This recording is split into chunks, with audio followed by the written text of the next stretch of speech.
Hello and welcome to Youthful Idiots. I'm one of your hosts, Katie Helper. And I am the other host, Darren Matte. How are you, Katie? I'm good. You? I'm great. And just want to remind people that to get bonus content, you can sign up and be a useful idiot at usefulidiots.substack.com. You already get extended interviews for being a subscriber. We're also offering you access to the Absurd Arena, which is where you can leave comments and interact with us and other useful idiots. And you also get access to the Thursday Throwdown, where we provide you your midweek dose of media madness, because just making fun of the media on Monday mornings is not enough. So we do another thing every Thursday here at usefulidiots.substack.com. Yeah, and we got great stuff for you. You're really going to love it. You're going to see Brianna Joy Gray get into it. That's one of the things we react to this week. But yeah, definitely we're giving you even more reasons to become subscribers at usefulidiots.substack.com. There's really no reason not to do it except for peer pressure from people like Pod Save America who are threatened by us. Speaking of that exclusive content, we have a question from our Absurd Arena. Now, this is something people can access. They can read it if they're not subscribers, but if they want the chance for us to actually read their question, they got to be subscribers. So what do we got today, Wilson? So the first question from the Absurd Arena, Soda Popinski asks, with recent federal court cases upholding a state's right to fire public employees for boycotting Israel, do you think we're entering a new era of state-sponsored, foreign-controlled censorship? I mean, I don't know. A couple things. One is I don't know if it's a new era, and the other thing is I don't know if it's foreign controlled. I mean, it's up to the United States whether to do this, right? Like the United States is choosing to do this, even if it's on behalf of Israel, whatever that means. And so I think that we should the buck stops here. The buck stops at the United States. And if the United States is doing it, I don't think we don't even need to frame it as a foreign controlled thing. What do you think, Aaron?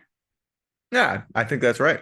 We're doing it. And the reason it's so sensitive around Israel is because Israel is such an important client state to the US. And so Israel serves a certain geopolitical function for the US, and that makes the US very reactionary on anything to do with Israel. It's not Israel telling the US what to do. It's the US using Israel for what it wants to do, and then clamping down on anybody who questions that orthodoxy. So, yeah, but I do think we are entering into a very scary era of censorship overall, and we're going to talk more about that today on our main show with talking about a major expose in the Intercept about increased government control and regulation of speech. And shout out to everyone who's fought against that loyalty oath. Shout out to people like Abby Martin, who actually sued the state of Georgia when they tried to force her to sign sign something in her contract when she was just going to speak at the University of Georgia. There was language in there saying that she would not engage in or promote BDS, and she sued them and she won. All right. Who do you got next? So next, in these turbulent times of nuclear war and crazy midterm elections, Mo asks, at 74, I want to know if Aaron and Katie have learned to stop worrying and love the bomb. No, I am still worrying, and I'm not loving the bomb. That's my answer. Yeah, I'm also still worrying and not loving the bomb. But I guess I do try to not think of it. If I thought of it as frequently and relentlessly as I should be, I think I'd just be curled up in a ball in a corner. So can't let that happen. All right. Well, thank you for the great questions, and keep them coming in the Absurd Arena, which you can access at usefulidiots.substack.com. Should we get to our 4 food groups? Yeah, let's do it. So for Democrats Suck, we have Democratic Congress member Tom Malinowski of New Jersey. And he was questioned by journalist Michael Tracy about a measure that he introduced declaring Russia a state sponsor of terrorism. And the question that Michael Tracy put to this Congress member, Tom Malinowski, is, well, are you concerned that your measure would criminalize and make impossible diplomacy with Russia, which could have very horrible consequences given that Russia is the other major nuclear power? And this was Tom Malinowski's response to Michael Tracy. Congressman, the bill you introduced to list Russia as a state sponsor of terrorism, doesn't that abrogate any hope of diplomacy? Go enjoy your career for Russia Today, man. We're talking Excuse to me? people on Halloween. We're going to have to stop. Excuse me? Congressman, did you accuse me of working for the Russian state? Can you please get out of my way? No, I won't. I'm going to walk on the public right of way. We're going to ignore you. Congressman, you just accused me of working for the Russian government. Congressman, Congressman, you accused me of working for the Russian government because I asked about a piece of legislation that you sponsored. That's incredible. And here you are as this self-proclaimed expert, for State Department alum, friend of Antony Blinken, and you can't even answer a basic question about a piece of legislation you introduced? That's utterly absurd. I'll ask it again.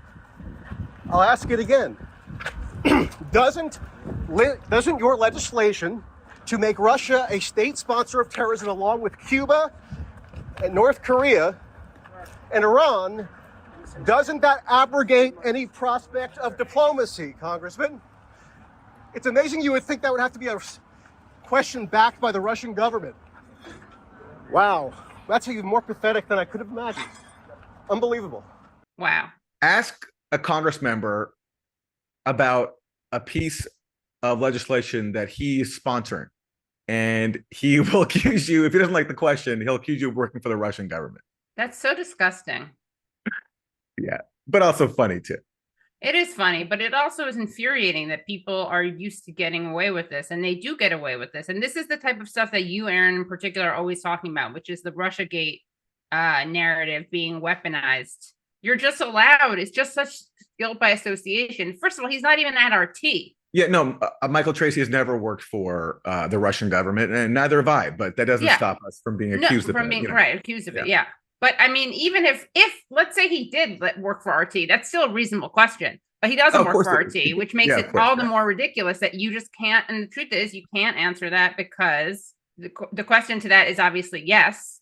Shout out to that congressman, because usually they would just say something like Putin's like Hitler, so we can't, of course, have any diplomacy, and we're with the Ukrainians, and we will fight until they declare victory. So I like that this is a congressman who's basically using the argument that we see from online trolls. Yeah, and great job to Michael Tracy, by the way, for holding his ground and for asking a question about a Congress member's own legislation, and the question of how this measure of declaring Russia a state sponsor of terrorism will impact the prospect of diplomacy doesn't really occur to most mainstream journalists, because they don't really care about diplomacy. It's not really on their mind. Right. They're only vested in encouraging confrontation. So this is a rare case where someone asks about the prospects for diplomacy as a result of legislation like this, and they get accused of working for the Russian government for it. It's a great illustration of how things work, as you say. Awful. Yeah. Well, again, thank you to that congressman for being so overtly disgusting, and thank you, Michael Tracy, for asking that question. So what do we have for Republican Suck? So for Republican Suck, we have a great campaign ad from Michelle Steele, who is a very right-wing member of Congress in California's 48th district. And she is being challenged by Jay Chen, who is a lieutenant commander in the U.S. Naval Reserves and a Democrat. She, by the way, has broken some glass ceilings. She is the highest ranking Korean American office holder and highest ranking female Republican office holder in California. Obviously, because she's broken glass ceilings, she understands how important representation is and diversity and equity. So we're going to see her commitment to these values in this ad that she made about Jay Chen. I am Michelle Steele. I approve this message. This Jay Chen for American Congress? He's perfect for China. Chen spent thousands of dollars bringing Confucius classrooms to California. Chen brought Chinese propaganda into American schools on purpose? Exactly. He's one of us. A socialist comrade who even supported Bernie Sanders for supreme leader. Sanders loves Mao. Chen loves Sanders. Jay Chen. He's perfect for China. I am Michelle Steele. I approve this message. So I don't even know what to say about that ad, except it's racist, xenophobic, stupid, misleading, just gross. So often these ads read like parodies of what people would do if they wanted to make fun of racists in the Republican Party who have a real animus toward China. Democrats have Russia. That's their main focal point for hatred. And Republicans are more China hating. That's the diversity of our political system, is haters of Russia or China. And yeah, that's just outright offensive and so offensive. And also reads like just a parody. It's Yeah, it's so Yeah. racist. And he, of course, his major crime is that he is the son of immigrants from Taiwan. That's what makes him suspect. Disgusting. Yeah. All right. So for Isn't That Weird, we're going to go into think tank world, and there's all these different think tanks who have millions of dollars from NATO governments and weapons manufacturers and other big corporations to take part in online seminars and put out papers and pontificate about what to do about the problem of free speech and people in our free world talking to each other. And their big concern is that all this is a groundswell for disinformation. So how can they police that? Well, that's what think tanks are for. So here's one fellow with the Atlantic Council sharing his thoughts in a online panel about how he wants to basically spy on immigrant communities in their encrypted communications to police misinformation, alleged misinformation. So I'm a resident fellow at the Digital Forensic Research Lab at the Atlantic Council.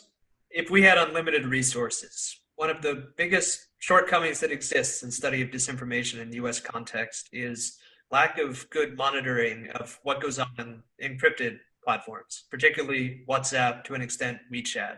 When we talk about misinformation that's spread in immigrant and diaspora communities, a lot of it never really enters broader public awareness because it's restricted very much to these platforms. The only good way to monitor these platforms is to have an active presence in the channels in which this information is spread. That's been tough for researchers to establish. It's not going to happen in the next 80 days. So that's something where we will be very reliant on tips from partners and from concerned citizens who might see particular narratives developing, which, if we have more information, we can go in and look at it and help contextualize it. But we can't do that on our own at this point, I don't think. So first of all, anytime someone tells you that they're a resident fellow at the Atlantic Council, that should set off alarm bells. That means that they're there to promote ideas like this, which is basically spying on immigrants in case they say the wrong things. And I just love like the glee with which he shares his big idea to basically monitor immigrant communities in their WhatsApp messages. And I just love he's saying it's like 5 ladies. He's like one guy and there's 5 ladies there. You can see he's like, I don't know. I mean, maybe I'm reading too much into this, but you can see that I just sense a certain titillation at being able to like share this with a group of ladies. He's the one guy like, hey, ladies, guess what I got? I got an idea to spy on low-income immigrants. Right. What's your sign? But yeah, that's what these think tanks are. On the beach. That's what these think tanks are for. Exactly. Ideas like this. Yeah. So yeah, that's my weird. Well, yeah, it's your weird. Although the scary thing is, I don't even know how weird it is. That's what's scary. It should be weird, but isn't that typical? It's very normal. It's true. Yeah, it's very normal. It's the new normal. Yeah. So for Isn't That Terrible? I got a story. Now, I think we can just play the videotape, but just as a setup, this is from a documentary. Now, I know a lot of people, we live in a society where being well endowed, having a large member is considered a gift, a plus, a benefit. But apparently there is another side of having a big penis. And we learn about trials and tribulations faced by well-endowed men on this show. Channel 4, British television network, Channel 4 has this show called My Massive COCK. And here's a clip from that very enlightening show. I went for this interview and I thought the interview went really well, but suit trousers are well fitting, very tight. The response I got was, you're not going to get the job. We thought you were a good candidate, but we thought there was inappropriate behaviour happening. They thought I had an erection throughout this whole interview. And they were very much like, your attire wasn't right. They clearly meant, we could see you. So I should add that the penis that is sported by this man is 9.5 inches, and in the video and also in a photo that accompanies this article, you see him standing there with lime green boxers. He also, by the way, has to have specially custom made underwear so his penis doesn't fall out of them. But I don't know, how would you describe this? It looks like a football. It's a huge penis. That's what that is. That's a massive penis. Describe it. Yeah, that's how I describe it. Oh my God. Yeah. Well, the gift and the curse, the gift and the curse. Right. He's gifted by our creator, but also it's a curse because he got denied a job just because of he couldn't help it. And also he's a really skinny guy too. So maybe if he was a little bulkier, it would Yes, maybe be you're more right. proportional. But yeah. Are you Yeah. body shaming him? Or are you saying it's I'm not body shaming. I'm he needs to obviously bulk up? no. How can I not be impressed with a 9 and Right. whatever it is inch penis? So that's 9.5, really yeah. impressive. But Maybe he should start wearing kilts. yes, but is he of that culture? That would be, cultural appropriation. Maybe. You're We don't right. know if he's Yeah. Irish. He sounds British. Actually, Aaron, that would be Scottish. I can. Oh, Scottish. Sorry, everybody. Erased Scottish Sorry. culture. I I guess mixed they're all up. the same to you. All No, the they're not. colonized people. No, they're not. All the No, people colonized by England. Yeah. That is anyway. That is a tough predicament, and that is terrible. Yeah, that is But terrible. also a gift. Yeah. Yeah. Hopefully, he'll have to. Yeah. I wonder how it affects his actual. Well, we're gonna have to watch that. Maybe we can watch some of that show. But we've shown you enough. Yes. And if you're not watching the video, it may be worth it just so you can see what this thing looks like. Well, so for this week, we have a stone moment from our stoner in chief, President Biden. All right. So President Biden spoke at a rally this week, and he dropped a bombshell about his education days, his background. It's great to be at Florida Memorial University, one of the nation's great HBCUs. I'm a big fan of HBCUs. I got my start at one of those other HBCUs, Delaware State University.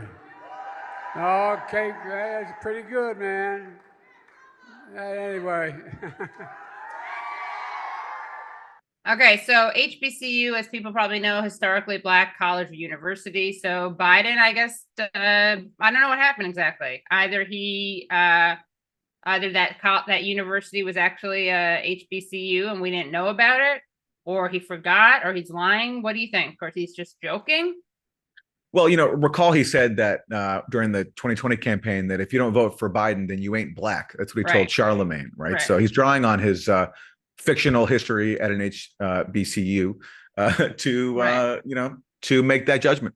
That is a stone moment indeed. And people were just going with it. I think when you're listening to Biden, if you actually reacted the way you would to a lie or a senior moment, you just be reacting constantly throughout the entire speech.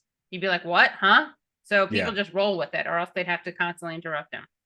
Yeah, and look, on the question of, is Biden lying or just having a moment of cognitive decline? He's been lying his whole political career. Right. There was an incident in the 1980s when he was caught plagiarizing his stump speech about his life from a British politician. Right.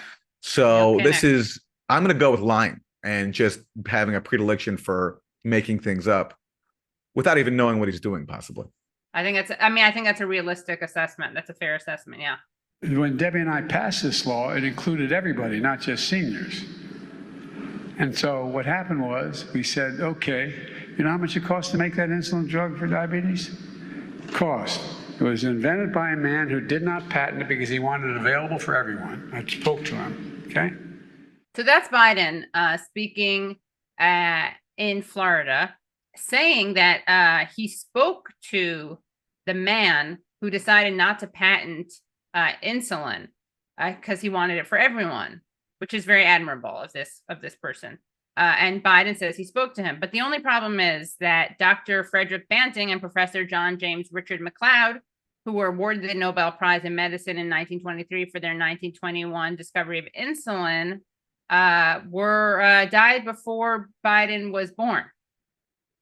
So it's not really possible that he spoke to them. Unless Biden has, psychic powers and can speak to the dead. That's true. Right. That's true. He could. We can't rule that out. Yeah. Yeah, it's true. We can't rule that out. Yeah. President Brandon the Stoner. President Brandon the Stoner. Yeah.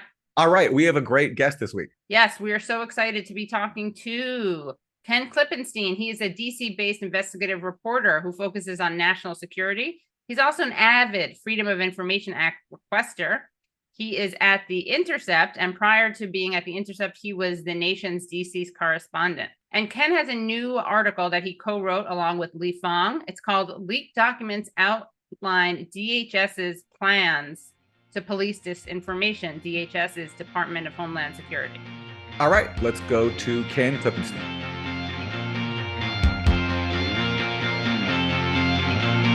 Ken, thanks so much for joining us. My pleasure. You have a really huge scoop out based on a lot of internal documents from the Department of Homeland Security, basically showing that the Disinformation Governance Board that got a lot of attention a short while ago when Nina Jankowicz was appointed the head, that even though that was shut down, that the essential work of it is continuing. Can you lay out for us your findings and what these documents that you obtain reveal? Yeah, so when the Disinformation Governance Board was shut down to, cheers on the part of civil libertarians in the Republican Party, who I thought were sort of dancing in the end zone about having shut this thing down, because, I had sources within DHS very quickly tell me, that was the governance board was just a sort of centralized, formalized head of the system at the headquarters level of DHS. That's not like the tentacles, that's the octopus's head. So at the level of the child agencies within DHS, they told me that they were still doing a lot of the same stuff. Now, taking point is the agency called CISA, which is under Department of Homeland Security, stands for Cybersecurity and Infrastructure Security Agency. They stood up a unit called the MDM team. It stands for Misinformation, Disinformation, and Malinformation. And so through this office, which is about, I think, 24 people, they've been liaising with a number of big tech firms, and they're very careful. What they would say is, we don't actually mandate anything be taken down. We just give our recommendations. And so they are recommending to these social media firms content that they think is dangerous. And what I found over the course of the story is that this stuff began in 2018 and has sort of gradually swelled and proliferated, sort of to cover more and more topics. At the very beginning, I think the kind of like origin point for all of this was the 2016 Russia disinformation scare that led to, a response from the federal government saying, okay, well, you've got this disinformation problem. It's DHS coming to them saying, well, here comes midterms 2018. What if we stand up it was called the Countering Foreign Influence Task Force under DHS, and FBI actually has an almost identically titled one. So it was this very quick push to say, okay, here's the solution to your 2016 disinformation problem. But the only thing is that by the time 2020 came around and coronavirus, and it expanded to include content considered to be harmful with regards to the coronavirus vaccine, the pandemic, and then now under President Biden, it's continued to expand to encompass things like, I was sort of surprised by how broad it's getting, the withdrawal from Afghanistan and U.S. aid to Ukraine, and so it seems to me that there's just this gradual march where the purview of this disinformation units that are, again, peppered around different agencies throughout the federal government seems to just keep growing. One point I've tried to make for a long time is that all this fear mongering about Russian disinformation is itself a disinformation campaign against the American public, because if you look at the content of what Russian actors actually put out, it's mostly dumb memes that nobody saw. And sure, some Russian propaganda sites have put out false stuff, but it's the idea that it's impacted society as a whole, let alone even one person, I think personally is massively overblown when you look at the actual content of what Russian actors are alleged to have put out. And it's been used to justify what we're seeing now and what you've revealed, which is an increased effort by the government to police information and to suppress discussions of issues that they don't like. And one of the examples you cite is criticism of Biden's policy in Afghanistan when the withdrawal went so awry for the Biden administration. So can you tell us more about how this actually happens, how the government interacts with social media companies and gets them to take action on content that the government deems to be disinformation? Yeah, as recently as this summer, they were having bi-weekly Zoom teleconferences between FBI, DHS components, and other federal government agencies that the story just didn't have the story is already 12 pages long. I wasn't able to explore all the different agencies that are contributing to these things, but it's really broad. And so in these meetings, they kind of lay out what they'd like, and what they claim is that these are just recommendations. Technically that's true. They're not mandating anything, but at the same time, these social media companies are, lobbying the federal government for preferential treatment. So I would imagine that they're going to care about what the federal government thinks and not want to alienate them too much. But in these meetings, it's gradually become more and more formalized to the point that they actually have a portal where the government can, report what they'd like to be, what they think is disinformation, and just send it to Facebook. So it's really interesting the extent to which this started out as a sort of ad hoc effort, just focused on election stuff, and has grown and really crystallized and created like formal channels of communication that didn't exist previously. You your piece distinguishes between different types of information, right? So there's disinformation, there's misinformation, and there's malinformation. So I heard, so this has become ubiquitous within the Department of Homeland Security. It's really strange. You talk to like the source base that I've had, predated this thing, and now that suddenly it's like a language virus. Everyone's saying it now to describe all these different things. And when you look at the definitions, when you look at malinformation, what's interesting is it's not actually untrue. It's the idea that you're using information and not providing the appropriate context, which would seem to like involve a lot of discretion. Like how do you define what the appropriate context? It's not even that it's untrue. It's that which the veracity of something is hard enough to figure out, but now it's like the context has to be appropriate too. This is being incorporated into national security strategy documents at the level of the Office of the Director of National Intelligence. And so this is not like, while I think CISA and the MDM team, because of the Department of Homeland Security's unique post 9/11 authorities to operate domestically that a lot of the intelligence community doesn't have, at least on paper, it would be misleading to say that DHS is the only agency involved in any of this stuff. There's all sorts of agencies doing these things, and it's just become sort of like a catechism now. MDM, misinformation, disinformation, malinformation, of this lens that they look at these things through. And just so people know, disinformation is when it's false information spread unintentionally. Sorry. Yes, that's disinformation, false information spread intentionally, and then misinformation is that it could be unintentional. Unintentionally, right? Yes. Right. And then we have to add malinformation. Who knows? By the time this show is released, maybe there'll be another classification, another added category. One of the other interesting things I thought was that the Mayorkas, the DHS head, Alejandro Mayorkas, he made it seem like his that almost like he was trying to prevent overreach. You have a quote from him. He says, it was quite disconcerting, frankly, that the disinformation work that was well underway for many years across different independent administrations was not guided by guardrails. And he said that the role of the board, right? The disinformation board. Yeah. So what he saw the board as, and I think this is actually true, I have plenty of criticisms of the director, but I think he's right here. That board that they shut down, that was really just the formalization of these practices. And so what he means by guardrails is that they're going to actually establish some formal system around, here's what you're authorized to do, here's what you're not, here's what these words even mean, because a lot of these terms lack clear definitions. So by shutting that down, I mean, I can understand you hear this very Orwellian sounding title, and the public has this sort of response. But what the public's not able to respond to is the stuff that exists at the administrative level that doesn't have this big scary name, or maybe they don't even know that it exists because there are features of government that are just not public. That's the kind of stuff that gets left behind. And I mean, my view is, if you're going to be doing this stuff, you might as well. I think he's right. Like, it's a debate in itself. They should be doing this at all. But if you're going to, you should probably have formal declaration of like what the mission is, like what you're allowed to do. And so it's kind of like the worst of both worlds, because by shuttering that, they've continued doing it. They just don't have any clear directives around what it is they're doing anymore. One of the agencies you're profiling here is called, as you mentioned, the Cybersecurity Infrastructure Security Agency, CISA. It's headed by Jen Easterly, who is formerly the global head of the Morgan Stanley Fusion Resilience Center, whatever that is.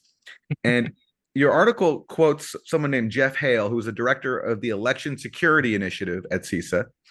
And he has an interesting proposal, which is one of my favorite things about your piece, where he wants to basically help enroll NGOs and nonprofits as what he calls, quote, a clearinghouse for trust information to avoid the appearance of government propaganda, unquote. So basically, when the government wants to put stuff out to the public, he proposes funneling them through NGOs and nonprofits so that it doesn't look as if it's government propaganda directly.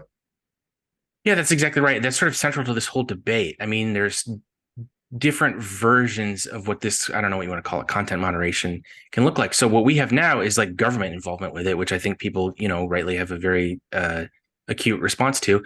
Another model is to have these private groups do it. And I guess it's better in that it's not the government. But at the same time, if you look at the composition of a lot of these things, some of the people we quoted in this story that work for some of these private firms, they themselves are former DHS. So there's a huge revolving door in terms of a lot of these foundations that you think of as just like, the Liberty and Democracy Group, like it's just democracy advocates. And then you start to look at the, personnel, the roster. So many of them came right out of the national security agencies themselves. So I wonder if that distinction between public and private breaks down at a certain point. What's the origin story of this article? Did someone reach out to you with some leak? Did you decide to look into it on your own? How did it start? The origins are my irritation at the Republicans dancing around it, that we've, defeated disinformation, and frankly, that they attributed it solely to the Biden administration, when the reality is this started in 2018. President Trump had every opportunity to stop at least the parts that were like, publicly known, which are our parts, and he didn't, and the Republican Party didn't. And that's not to say that, there isn't some political dimension to this, but one of the most frustrating parts of reporting this story is the way in which it's crammed into this, partisan framework that I don't think reflects the reality of that. When someone's in power, they tend not to care a whole lot about free speech. So Trump didn't drain the swamp. Yeah, exactly. Shockingly, no, not in this case.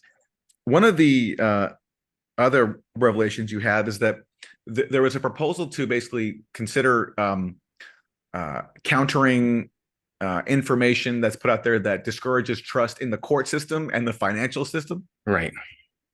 Which, as we stare down the barrel of a, whether you could consider a recession now or a recession in the near future, is going to have very real consequences. I've been reporting on Federal Reserve policy very recently, and there are people that would call what I'm saying disinformation, and indeed have, who work in the kind of economic world. So, that's what made me really uncomfortable about all this, is how politically fraught the subjects that they're looking at. It always starts out with something that people generally agree with. I was looking at polling about this. It's kind of interesting. The polling around social media moderation for disinformation about COVID and the pandemic in 2020 was actually enjoyed broad support among the public. And when something like that happens, that tends to have a sort of green light effect to the national security agencies to think, hey, look, people are fine with this. What's the big deal? So much of this stuff, this is the point I'm trying to make. This isn't a Biden story. It's not a Trump story either. This is a national security state story, because a lot of this stuff is not formalized in statute. There's no law saying we're going to create the MDM team today. They can do this stuff administratively without sign off from Congress, and they have, and they probably have beyond what I'm able to report, because I'm only able to get details that my sources have access to. We don't know what else might exist. And so it's my frustration with the need to really get into the nuts and bolts of this stuff to understand how is it working, who is doing what. Because yes, we can look at Twitter and see that, an article about Hunter Biden got locked and all these strange things happened, but how is that being done? Who's executing it? At whose behest is this happening? And that's really what the story, I hope it answered in part, because so much of that is invisible to people. What is going to be the effect of Elon Musk's ownership of Twitter, both generally, but also on the story, or is it too early to tell? Well, initially he had a lot of rhetoric about, free speech. We've got to stop with the, out of control content moderation kind of stuff. But like just yesterday, I think, or maybe the day before, he put out a statement saying that, content moderation changes won't be made until we've met with the board or some kind of board of directors for it. So that sounds like a pretty big walk back from his initial promises. And just looking at this plan to, charge people for, the blue checks or whatever, I wonder if, his priority in he purchased the company at something that's worth less than, or he purchased it at a price higher than what it's worth. So I wonder if he's under pressure to, squeeze some revenue out of it. And I would imagine that, stepping back from content moderation is going to spook advertisers, and he might find himself with conflicting priorities here if he's to be taken at his word about wanting to lift content restrictions. Now the blue check thing, and I think, guys, full disclosure, are we all blue checkers? Yes. Blue check? Okay. For now, So for now. This is a blue check on blue check discussion, but we make it accessible to those of you out there who don't have blue checks. But it's not that people who already have the blue checks are now forced to pay if we want to keep them, right? It's that anyone who pays a certain amount gets the blue check. Oh, interesting. I don't know. I was trying to figure that out. What are you going to do? Are you guys going to pay for it? I might expense it if I can get away with it. Oh, good idea. Yeah.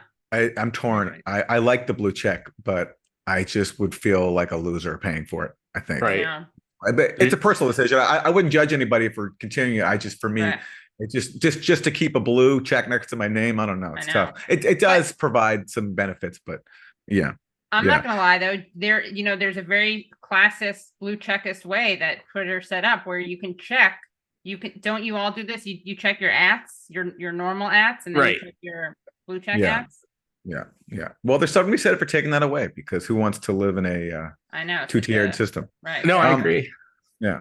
One of the revelations you mentioned the Hunter Biden laptop story, and your story advances this saga in that you report that an FBI agent who was involved in getting Facebook to basically censor the Hunter Biden laptop story on the fake grounds that it was Russian disinformation, that he was also in discussions with this DHS operation that you profile.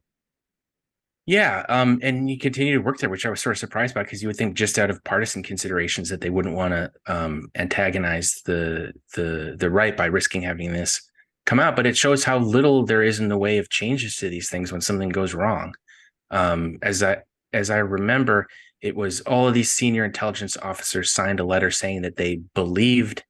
I see this as less of an intelligence community failure, more of a media failure, because if you read the letter closely, the intelligence officers, they were like, this bears all the hallmarks of Russian disinformation. They're very careful not to actually say we have inside knowledge that this is. So they just kind of insinuated it. And at that point, I think the media should have said, okay, well, it seems like they don't actually have hard evidence. And then, you can report that you could say, okay, it seems like people that are experienced in the field that, have probably worked on this stuff, they think it looks similar, but that's a very different statement than what they went with. And also the fact that, Twitter went ahead with locking that. I think that we need to talk about the chilling effect that some of this stuff can have, even if they're not, overtly issuing a directive, you must take this down. Even just saying something like that, just put yourself in the shoes of a Twitter executive. It's like, well, do I want to be against what these FBI officials say and potentially have news articles come out saying that we didn't listen to their warning? Realistically, I think that's probably going to have some effect, even if they're completely cognizant of the fact in this case that they didn't actually know if it was Russian disinformation. Well, that's the whole point. And that speaks to the Russiagate propaganda campaign that I was talking about earlier. You can just have people say, if they're formally with the FBI, that this might be Russian disinformation, and that's enough to get everybody into obedience. And in this case, there was a role behind the scenes of the FBI in briefing Facebook on potential Russian efforts to sow discord in the election. And Facebook, whether it was directly told or not, did tie that to this Hunter Biden story. Is that fair to say? Yeah, I think so. Yeah. That's why it's so useful to say it's straight out of the Russian playbook, because you're not saying it necessarily was done by Russia. You're saying this is something that's typical of what Russia does. It works every time. Yeah, it's a flawless tactic. You can apply it to anything you want. Yeah. I really have more frustration with the media, because I just, maybe we disagree about this, but like my source base, I really do think that there was a pretty extensive Russian active measures campaign going on in 2016. We can debate like to what extent that really had a material effect on elections and things. So I think they do have basis to worry about it, but it's like the media really needs to be careful in how they report out what it is being said. It's just so sloppy. You know what I mean? It's just like a headline, and then everyone gets excited about it. There's no specificity. That's what I was trying to do with the story. It's just like, because we get these signs that all this stuff is happening. A post gets taken down. That's weird. This gets throttled. We can tell all these second order things, but it's really hard to know what's going on inside the agencies. And, as I tried to work with sources to find out, that's sort of how they're designed. They're not really designed to be. It's really amazing. I go to people in Congress that have appropriate oversight of these things, and they have no idea what's going on. This is really, I think, a national security bureaucracy story, but more than it is this administration or that administration, because it continues apace. The march continues. It has intensified under Biden, but the general trajectory is still in the same direction. And I expect it will be under the next administration too. We don't have to debate the Russia thing, but I just want to say quickly that if Russia actually stole the Democratic Party emails, then yes, I would agree that there was a Russian active measures campaign. The problem for me is the only evidence for it so far is U.S. intelligence officials saying that they did it. And to me, there's a lot of evidence undermining the case for that. And the other component of this alleged Russian campaign is the social media farm that if you look at the content of what they put out, it was juvenile content. So I just can't see how that had any kind of, how that can be described as active measures, given that it's barely about the election and mostly silly stuff. But I would agree that if it's proven that Russia actually did steal the emails, then yes, I would agree that there was a campaign to influence the election by releasing Hillary Clinton's information. But let me ask you about the aspect of this when it comes to war, because you have examples of U.S. officials discussing countering narratives about Afghanistan and Ukraine. How was that discussed internally in terms of getting the U.S. government message out to the U.S. public and countering information that they don't deem to be acceptable? It seems so operational at this point. There's no sort of big picture strategic questions of what effect is this going to have on the country? We have a First Amendment. How does this comport with that? It's just kind of, it feels so atomized. Each person has, this is the way that intelligence community is. Everything is so compartmented. Everyone has their own role. These questions of strategy often fall by the wayside. And so just looking at the records that, we were able to get, it looks like they're more focused on just what am I doing in real time, and a lot of this is in response to whatever, as an FBI agent friend of mine says, the flavor of the day is. What is everyone worried about that day? And so much of it is kind of reactive and real time, that I wasn't really able to find much in the way of like, here's what the plan for this is. And I wonder if a lot of this stuff isn't just happening in some sort of zombie way where it's like in autopilot and just responding to, again, whatever the flavor of the day is, and how can we, use our resources to respond to that. And that there's not really, there's this line from Alan Moore that I love. I think it's so true. He says, the world is rudderless. It's just, they're just kind of drifting through this stuff to disaster. And that's the impression that I get about this, because I looked really hard to try to find the directive, to try to find the source, the person that knows what is the end game here? What is this all going towards? As far as I can tell, it doesn't exist. And at least in DHS, I have a pretty good source base. So my guess is that it's just a bunch of sort of, chaotic decisions, sort of like a school of fish, like they all move in the same direction, but it doesn't necessarily mean that, one person is coordinating it all. And in many ways, it's worse than having one guy, because then there is no, again, like I was saying before, when you have no disinformation governance board, there's no formal structure for it. And so when you leave things to the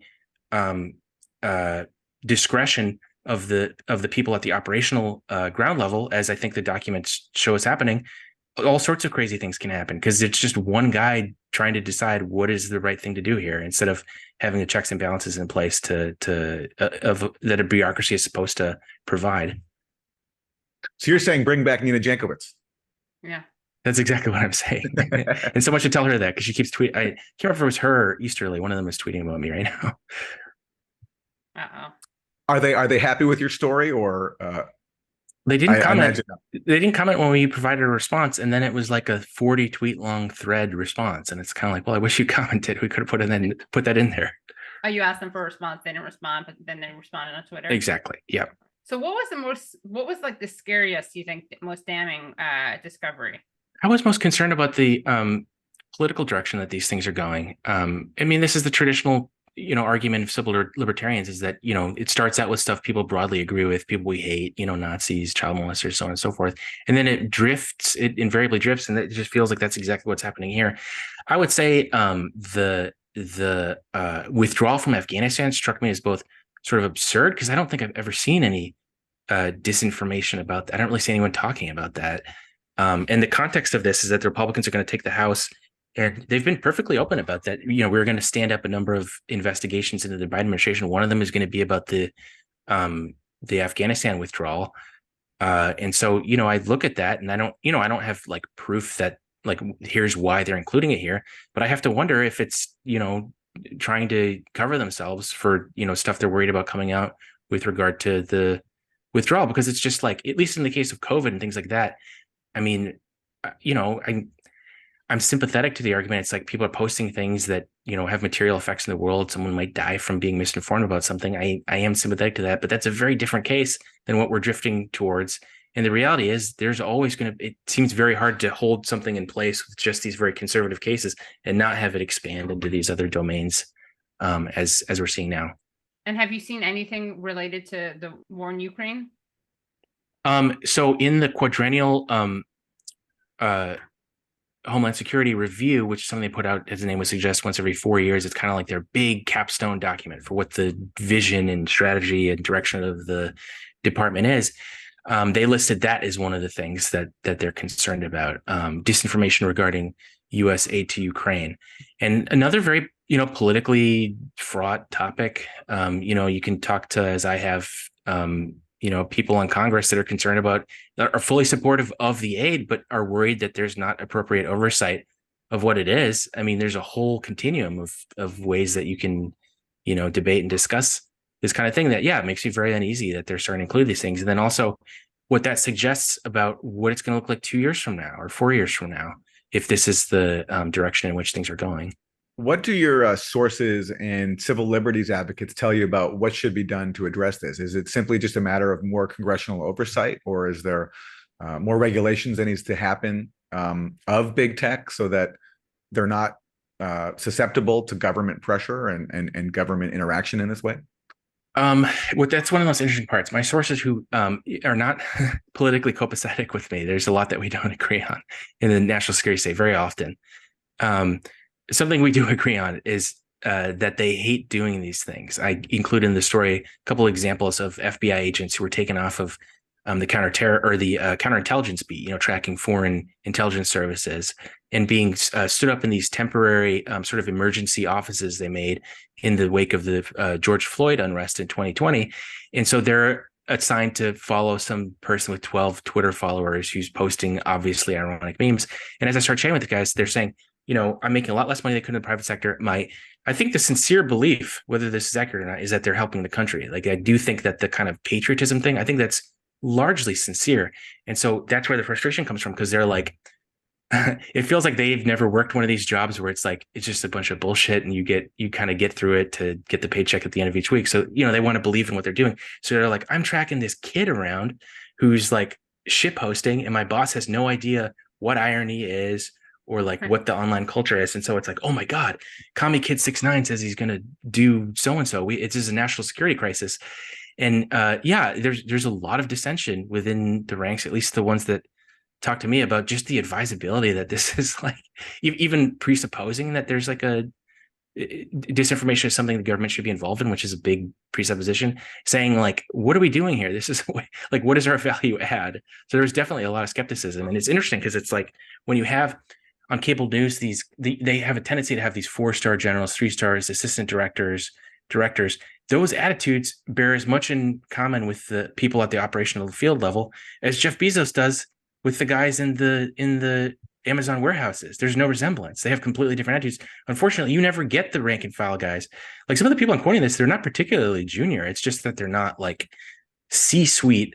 They call it senior executive service or senior intelligence service. They're not like at that stratospheric level. And even just being a few steps down from that gives them a much different picture, because they're actually doing the work on the ground day to day. And those are the guys that are really skeptical, really like sound a lot like the left, frankly, when you talk about these things, or people skeptical of these kind of emergent tendencies within government.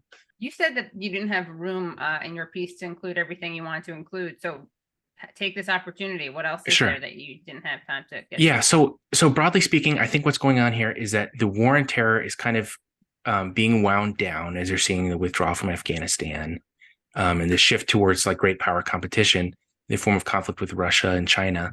They have all this money, all these resources. They're like, okay, how do we stay relevant? What do we do? We have a hammer, everything looks like a nail. And so I think that they've kind of decided on this sort of domestic extremism. And I quote a couple of, very senior people in the article that say domestic is the focus now. And so for the first time in my entire lifetime, instead of a focus on foreign terror groups like Al-Qaeda and ISIS, the focus now is on what's called domestic violent extremists. That's the big term. And they have other subcategories like racially motivated violent extremist. And so they're really turning their focus inward. And so I think that the speech content moderation, or whatever you want to call it, is part of that shift in focus to remain relevant towards and it's a bunch of different things. There's no one thing you can attribute it to. So a lot of people want to say it was January 6th. That definitely was an accelerant, but there was George Floyd before that. That was another accelerant. There was the coronavirus pandemic. There was another accelerant. If there's a major economic downturn, that's going to be another one. So there's so many factors that contribute to this realignment in terms of their priorities.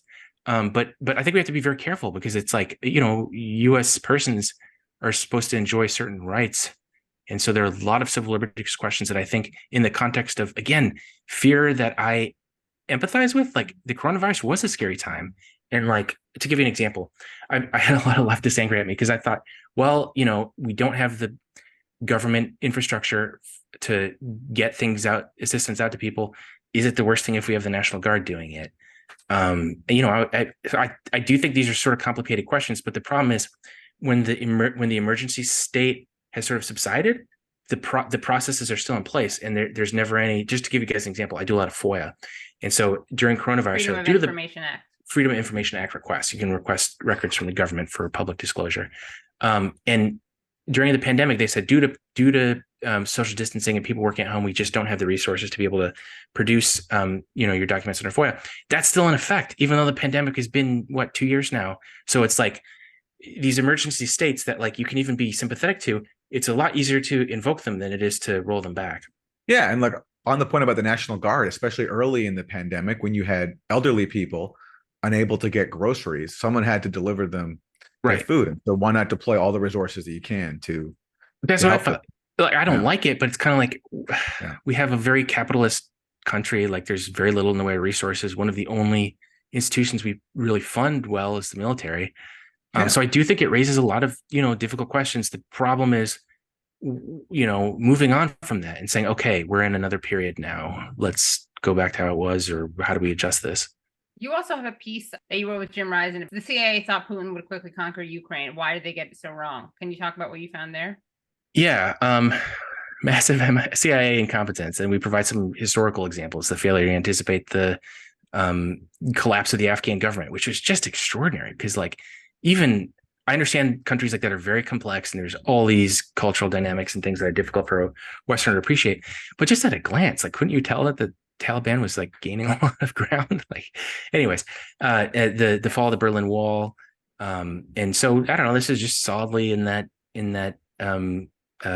historical context of just missing these huge things. And, I think there are a number of factors. One is, I think it's, to the benefit of, defense contractors to, inflate the power of certain adversaries.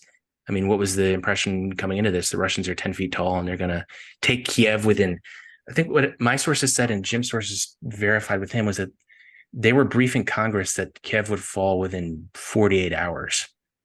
The picture was radically different than what it was. And so, now we see the Russians appearing to be doing not very well by any means.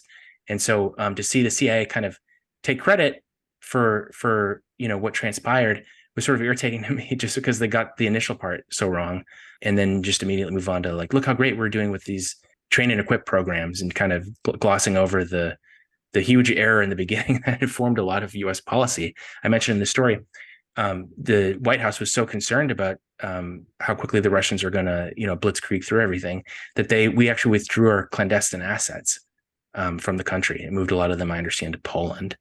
And that's you can have clandestine assets even in what's called denied territory, which is enemy territory, sort of move them out. That's a very strong indication of that you think things are going to go a certain way, which they did not. I have a slightly different take, which is that I think, well, first of all, I think Russia expected to be greeted as liberators, which obviously they weren't. But also, I think Russia didn't go in with the force that would be required to take over the country. I think their footprint initially was relatively light, at least compared to what it will be now with the mobilization and the increased attacks on civilian infrastructure. That's the one part of your story that I disagreed. But also, look, your story had a major scoop where you actually revealed that the CIA's presence inside Ukraine now is far more extensive than has been previously reported and far larger than it was at the start of Russia's invasion, and that Biden has signed a new presidential finding basically authorizing this clandestine activity. Can you talk about that? Yeah, so this is a really subtle point, sort of in the mold of what I was talking about before, where you really have to get in the details. So there's a huge freak out about, oh my God, boots on the ground, that kind of thing. And then, I think it's good to have like a war powers discussion, and, Congress is so disempowered that it's good to raise those questions. But the thing to understand about the presence of these guys is that they're under what's called Title 50 authority. They're not under Title 10. So Title 10 is formal military authority. Title 50 is what's called intelligence authority.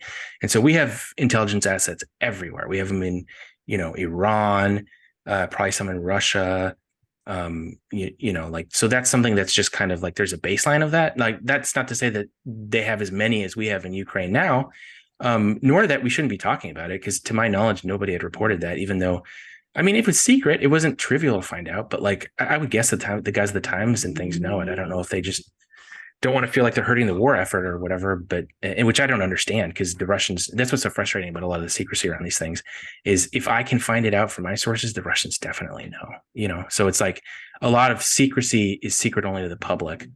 And that's what's so frustrating to me. Same with the finding that authorizes a lot of these things. People know about this. What's interesting about that, they didn't actually issue a new one. They amended one that they had. I think it was in 2015. I think it was in response to Crimea, and it was countering malign Russian influence. And so they just amended it. It was kind of interesting. Some of my CIA sources were upset about that. They said, we should issue an entirely new one. Why are we, rejiggering this one that was for a kind of information conflict and moving it into the more, it's like a traditional military, the Russians invaded. It's a formal military operation. But yeah, so to get into this, they're there under intelligence authorities, which means that they don't have the same like shoot to kill authority. They don't have a lot of the stuff you think of as, we're sending troops in to go shoot at another side. Now, again, I don't think that means that it's necessarily good or something we shouldn't debate and discuss, but it's a lot more complicated. I try very hard to figure out the kind of legal basis, because I was thinking when I first found this out, I thought, well, isn't that illegal? Shouldn't they tell Congress? It turns out they haven't told HASC, the House Armed Services Committee, or the Senate Armed Services Committee, because it's not a military thing. It's an intelligence thing. They've told the Gang of Eight, and then maybe the intelligence committees, the House and Senate Intelligence Committee. So they've been very quiet about all of this. But my understanding is that it's mostly train and equip, some degree of intelligence gathering, like what's called close-in reconnaissance. But it's a lot more. I just think there's this picture of it. It's like Biden's being so aggressive. And I think realistically, from what Washington wants, this is actually a pretty restrained position. Because, I mean, he could send people under Title 10. Nobody would complain about that in Washington. That's what they all want. But yeah, that's what I found. So after he pulled the intelligence assets out, he sends them back in. I'm working on another story about this that'll provide a lot more in the way of detail about what that presence is. But I do think it's like relative. My honest opinion is that I do think it's relatively restrained. And I came at this from the position of, oh my God, we have all these guys. That sounds scary. What's this about? And so then it gets into this whole, as Jim told me, he says, it's Title 10 versus Title 50 is a theological debate among national security legal authorities, because there is some degree of playing games. So like, I'll give an example.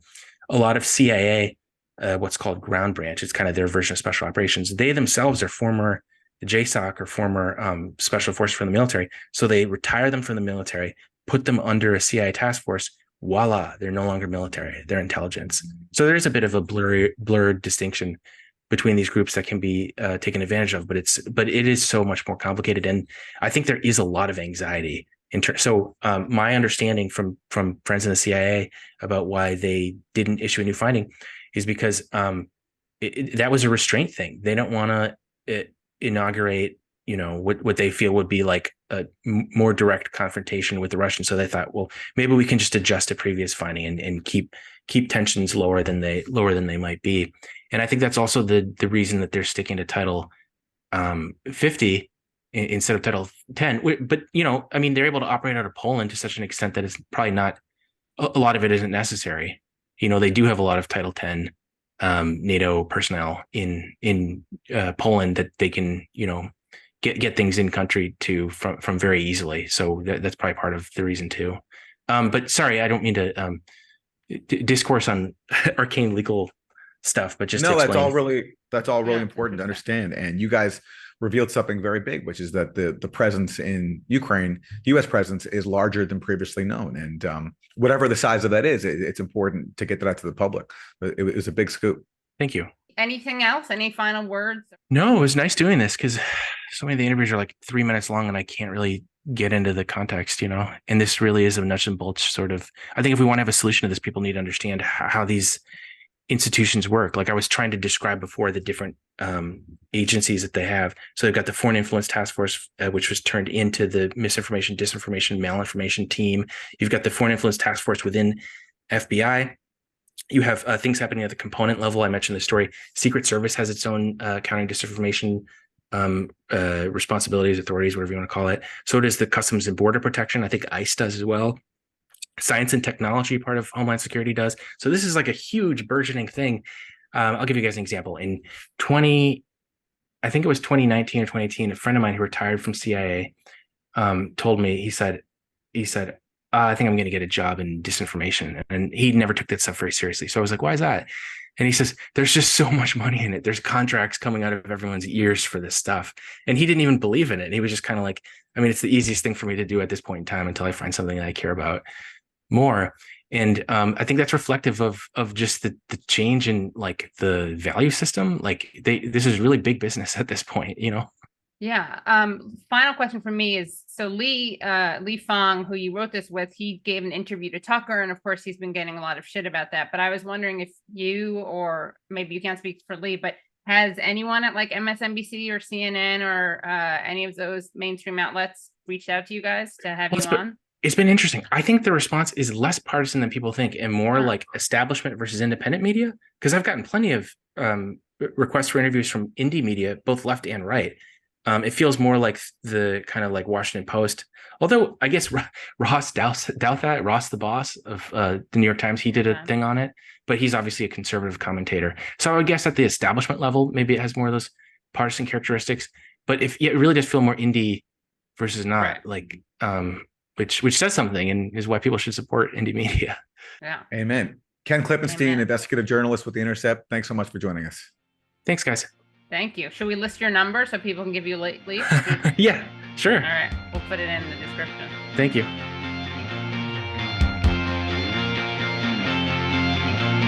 That was great. That was great. And we'll link to Ken's article along with Lee Fang in the show notes so you can read more. Thanks everyone for watching and listening. Of course, please remember to subscribe to us on Substack. That's usefulidiots.substack.com. You'll get your Thursday Throwdown. You'll get the extended full interview with Ken Klippenstein, where he talks about what the CIA got wrong in Russia and how they got it wrong. Also, please subscribe to us and rate and review us wherever you find your podcasts. And of course, please subscribe to us and like our videos at youtube.com/usefulidiots. Join us on Mondays at 10 a.m. at youtube.com/usefulidiots, where we do our Monday mornings, which is a live stream where we react to the Sunday morning news shows that we watch so that you don't have to. And then at 11 a.m. right after that, we take your calls and comments and questions at Colin. All right. See you next week. See you next week. Hello, thank you so much for listening to and watching Useful Idiots. For full episodes and extended interviews, please subscribe at usefulidiots.substack.com. You can subscribe on YouTube at youtube.com/usefulidiots for clips, live streams, and full episodes. Also, subscribe to us wherever you find your podcast. Follow us on Twitter at UsefulIdiotPod and use the hashtag UsefulIdiotsPod. Join us Mondays at 10 a.m. for the Useful Idiots Monday Morning Show, where we discuss the Sunday morning news shows so you don't have to watch them.